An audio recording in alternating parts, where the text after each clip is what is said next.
ఆత్మానంద స్వరూపులైన ముక్తిపదం channel ప్రేక్షకులకు నమస్కారం. ఈరోజు చర్చించుకోబోయేటువంటి అంశం, ఇక్కడ కొన్ని విషయాల్లో నేను దేవుణ్ణి అనేటువంటి ఒక కాన్సెప్ట్ ఉంది. దానికి సంబంధించినటువంటి విషయ వ్యవహారాల్లో కొన్ని సంస్థల్లో, అంటే ఇక్కడ ఒక విషయాన్ని చెప్పుకునేటప్పుడు, ఒక సంస్థ గురించి కానీ విషయాన్ని గురించి కానీ చెప్పుకునేటప్పుడు ఆ విషయాన్ని కూలంకషంగా చర్చించడం. ఇక్కడ చెప్పేది ఏమిటి అంటే, ఈ ప్రత్యేకించి ఛానల్లో ఒక విషయానికి సంబంధించి ఉన్నటువంటి ఇది ఇలా ఉంది, ఇది ఇలా ఉంది, దాంట్లో ఫైనల్గా జడ్జ్ చేసుకొని చాయిస్ తీసుకోవాల్సింది ఆ ప్రేక్షకులే. ఉన్నటువంటి విషయాన్ని చెప్తున్నాం అంతే. దేన్ని కూడా సాధనని తక్కువగా చూడటం కానీ తప్పుగా మాట్లాడటం కానీ ఇక్కడ ఉద్దేశం కాదు. కొన్ని సంస్థల్లో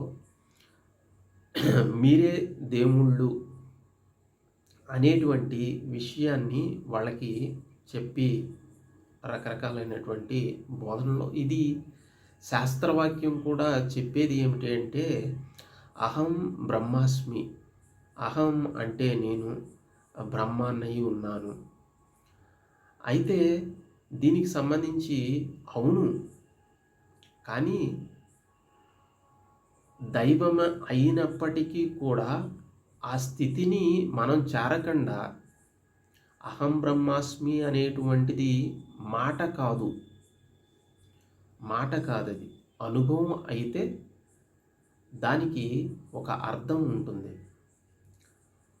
మనం కంప్లీట్గా నేను దేవుణ్ణి అనేటువంటి కాన్సెప్ట్ ఎప్పుడైతే తెచ్చుకున్నామో, మనలో శరణాగతి అనేటువంటి భావం పోవటం, భక్తి భావం కుంటుపడటం, ఇంకా అహంకారపూరితమైనటువంటి భావం అనేది విపరీతంగా పెరిగిపోవటం. ఇప్పుడు సపోజు ఒక వజ్రం, ఒక కూలి పని చేసుకునేవాడికి ఒక వజ్రం దొరికింది. దాని విలువ ఒక 100 కోట్లు ఉంటుంది అనుకోండి. ఆ వజ్రం ఏంటో ఆడికి తెలియదు. ఆ వజ్రం అంత విలువైందని ఆడికి తెలియదు. ఆ వజ్రాన్ని తీసుకెళ్ళి ఆ రోజు ఏదో నూకలు ఇస్తాడని చెప్పేసి ఆ షాప్ అమ్మేటువంటి ఒక సేటు దగ్గరికి వెళ్ళి, ఆ రాయి, ఇదేదో ఒక రాయి నాకు దొరికింది, ఈ రాయి కొంచెం తళతళ మెరుస్తుంది, వెరైటీగా ఉంది, కాబట్టి ఈ రాయి తీసుకొని నాకు ఈ రోజుకి సరిపడా నూకలు ఇవ్వమన్నాడు. ఇదేదో పిచ్చి రాయిలాగా ఉంది, దీనికి నేను ఎందుకు నూకలు వేయాలి అని చెప్పేసి కొంచెం వాదన జరిగిన తర్వాత ఏదో కాంప్రమైజ్ చేసి నూకలు తీసుకొని వెళ్ళిపోయాడు. ఈ తీసుకున్నటువంటి వ్యక్తికి కూడా తెలియదు ఇది 100 కోట్లు విలువ చేసేటువంటి వజ్రం అని. ఈయన ఏం చేస్తున్నాడు, ఈ సేటు కాబట్టి ఈ తూకం రాళ్ళకి బదులుగా దీన్ని వెయిట్ వేసేసి ఎంత వెయిట్ ఉందో చూసి దీన్ని తూకం రాయి కింద వాడుకుంటున్నాడు. ఈ తూకం రాయి కింద వాడుకునే ఎన్నో సంవత్సరాల నుంచి ఆ సేటు కూడా ఎన్నో కష్టాలు పడుతున్నాడు, ఇబ్బందులు పడుతున్నాడు, గుడిసెలోనే ఉన్నాడు. తెలియదు, దాని విలువ తెలియదు.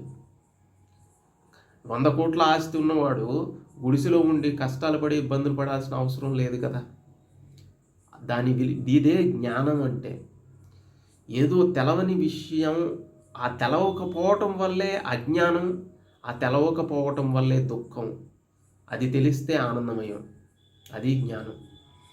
అయితే దానికి సంబంధించి, ఆ వజ్రానికి సంబంధించినటువంటి విలువ తెలిసినటువంటి జ్ఞానం కలిగినటువంటి ఒక మార్వాడి వచ్చాడు షాప్కి. వచ్చినప్పుడు ఈ రాయిని చూశాడు, ఇది వజ్రం అని గుర్తించాడు, దీని విలువ చాలా కోట్ల విలువ చేస్తుందని గుర్తించాడు. ఆ మార్వాడికి ఒక 100-200 ఇచ్చేసేసి ఈ రాయి నాకు కావాలి అని చెప్పి తీసుకొని వెళ్ళిపోయాడు. ఆ 100 కోట్ల రూపాయలు సంపాదించుకున్నాడు. ఇక్కడ విషయం ఏమిటి అంటే, అజ్ఞానం ఉన్నంత వరకు నేను దైవం అయినప్పటికీ దాని స్ఫురణ నాకు కలగనప్పుడు అది చెప్పుకునేటువంటి అహంకారం పెంచుకునేటువంటి మాటే తప్పితే అది అనుభవం కాలేదు కదా. అది అనుభవం కాలేదు. అటువంటప్పుడు నేను దేవుణ్ణి అనేటువంటి మాట మాట్లాడేయాలి అంటే ఆ దైవత్వానికి సంబంధించినటువంటి స్ఫురణ, జ్ఞానం, అనుభవం ఇవన్నీ అవసరం. మీకు ఒక సందర్భం ఏమిటి అంటే, జనక మహారాజు ఒక మాట అంటారు అష్టావక్ర గీతలో. నేనే అనంతమై ఉన్నాను, చివరికి ఈశ్వరుడు బ్రహ్మ విష్ణు మహేశ్వరులు నా చేత పాలించబడుతున్నారు. సర్వలోకంలో అంటే ఈ చరాచర సృష్టిలో ఉన్నటువంటి జీవరాశి మొత్తానికి మూలాధారమై నేనున్నాను అని చెప్పేసి అంటారు. అంటే దీంట్లో మనకి వినేటప్పుడు ఇదేంటి ఈశ్వరుడు అన్నీ నేనే నడిపించేది ఏంటిది, ఇది అహంకారం కాదా అనిపించవచ్చు. ఇది అనుభవం.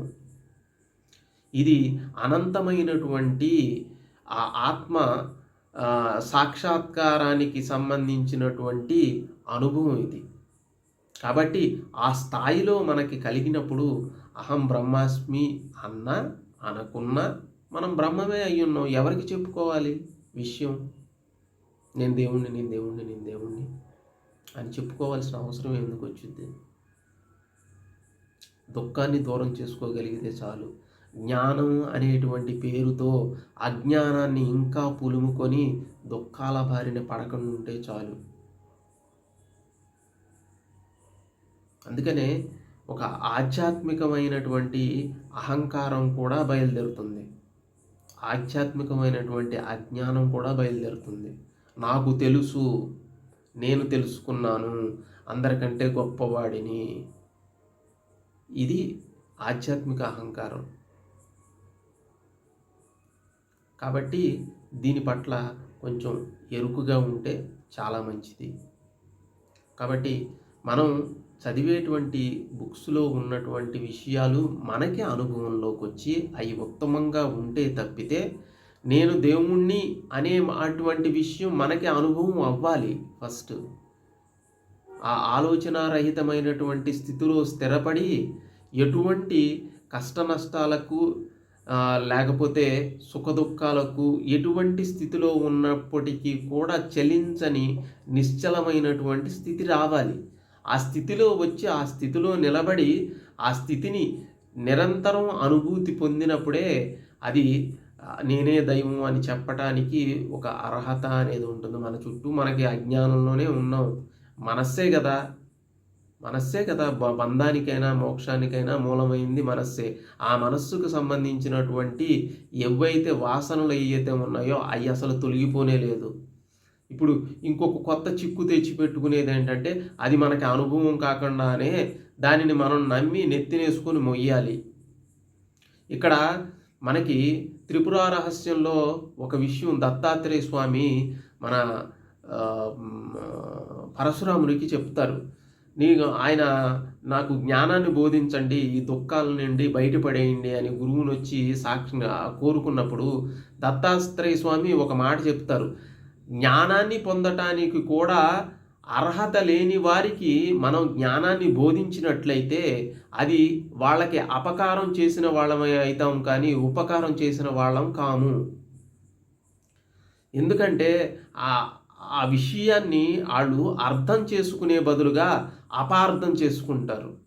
ఆ అపార్థం చేసుకోవటం వల్ల వాళ్ళకి వాళ్ళే హాని చేసుకున్న వాళ్ళు అవుతారు. దానికి సంబంధించినటువంటి ఒక కథని కూడా మనకి దత్తాత్రేయ స్వామి చెప్పడం జరుగుతుంది. ఇప్పుడు వీడియో నిడివి ఎక్కువైతుంది కాబట్టి ఆ విషయాన్ని సందర్భానుసారంగా మళ్ళీ చర్చించుకుందాం. అలాగా ఆ జ్ఞానాన్ని పొందటానికి పరశురాముడికే 12 సంవత్సరాలు తపస్సు చేసి వచ్చిన తర్వాత ఆ జ్ఞానం బోధించడం అనేది జరుగుతుంది. కాబట్టి దాన్ని అపార్థం చేసుకోకండి, అర్థం చేసుకోండి.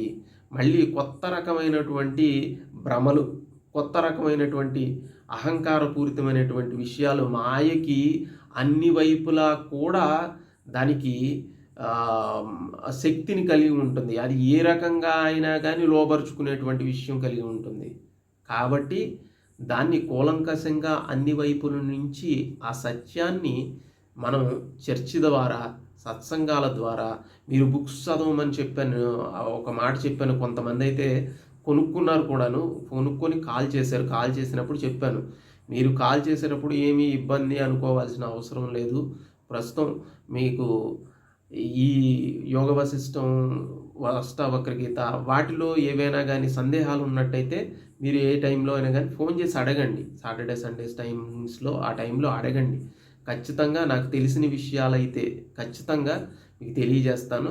ఖచ్చితంగా దానికి సంబంధించి క్లారిఫికేషన్‌గా మాట్లాడుకోవటానికి ఒక అవకాశం ఉంటుంది. అంతేకానీ నాకు తెలిసిందే కరెక్టు అనుకునేటువంటి ధోరణి కూడా కరెక్ట్ కాదు. దానికి సంబంధించిన ఏమన్నా అనుమానాలు వచ్చినప్పుడు ఖచ్చితంగా అడగండి. ఈ వీడియో నచ్చినట్లయితే లైక్ చేయండి, షేర్ చేయండి, సబ్స్క్రైబ్ చేయండి. సర్వే జనా సుఖినో భవంతు.